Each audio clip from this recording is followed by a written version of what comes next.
And finally, I believe that despite the fact that it is so dramatic and so beautiful and so inspiring and so stimulating, we will ultimately not be judged by our technology.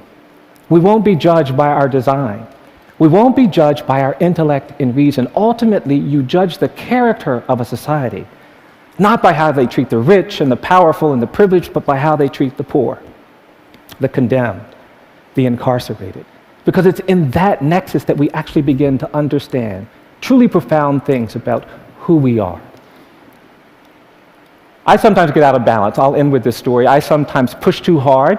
I do get tired, as we all do. Sometimes those ideas get ahead of our kind of thinking in ways that are important. And I've been representing these kids who've been sentenced to do these very harsh sentences, and I go to the jail and I see my client who's 13 and 14 and he's been certified to stand trial as an adult, and I start thinking, well, how did that happen? How can a judge turn you into something that you're not?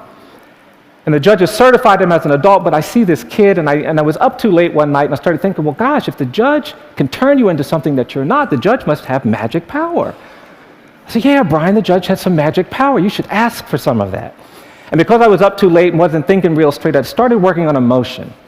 And I had a client who was 14 years old, a young, poor black kid, and I started working on this motion, and the head of the motion was a motion to try my poor 14-year-old black male client like a privileged white 75-year-old corporate executive.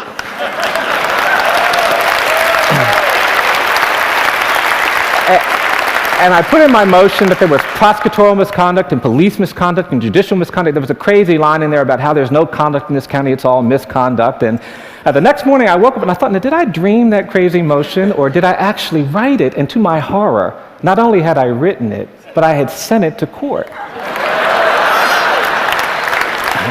A couple months went by and I just had forgotten all about it. And I finally decided, oh gosh, I got to go to the court and do this crazy case. And I got in my car and I was feeling really overwhelmed. And I got in my car and I went to this courthouse and I was sitting, oh, this is going to be so difficult, so painful. And I finally got out of the car and I started walking up to the courthouse. And as I was walking up the steps of this courthouse, there was an older black man who was the janitor in this courthouse. When this man saw me, he came over to me and he said, who are you? I said, I'm a lawyer. He said, you're a lawyer? I said, yes, sir. And this man came over to me and he hugged me. And he whispered in my ear, he said, I'm so proud of you. And I have to tell you, it was energizing. It connected deeply with something in me about identity, about the capacity of every person to contribute to a community, to perspective that is hopeful. Well, I went into the courtroom, and as soon as I walked inside, the judge saw me coming in. He said, Mr. Stevenson, did you write this crazy motion? I said, yes, sir, I did, and we started arguing. People started coming in because they were just outraged. I had written these crazy things. And police officers were coming in, and assistant prosecutors and clerk workers. And before I knew it, the courtroom was filled with people angry that we were talking about race, that we were talking about poverty, that we were talking about inequality. And out of the corner of my eye, I could see this janitor pacing back and forth, and he kept looking through the window, and he could hear all of this hollering. He kept pacing back and forth. And finally, this older black man, with this very worried look on his face, came into the courtroom and sat down behind me, almost at counsel table.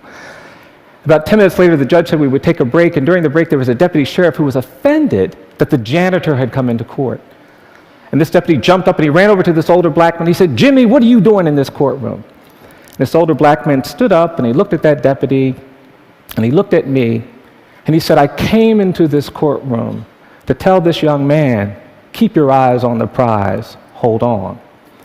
I've come to TED because I believe that many of you understand that the moral arc of the universe is long, but it bends toward justice, that we cannot be full, evolved human beings until we care about human rights and basic dignity, that all of our survival is tied to the survival of everyone, that our visions of technology and design and entertainment and creativity have to be married with the visions of humanity, compassion, and justice. And more than anything, for those of you who share that, I've simply come to tell you to keep your eyes on the prize. Hold on. Thank you very much.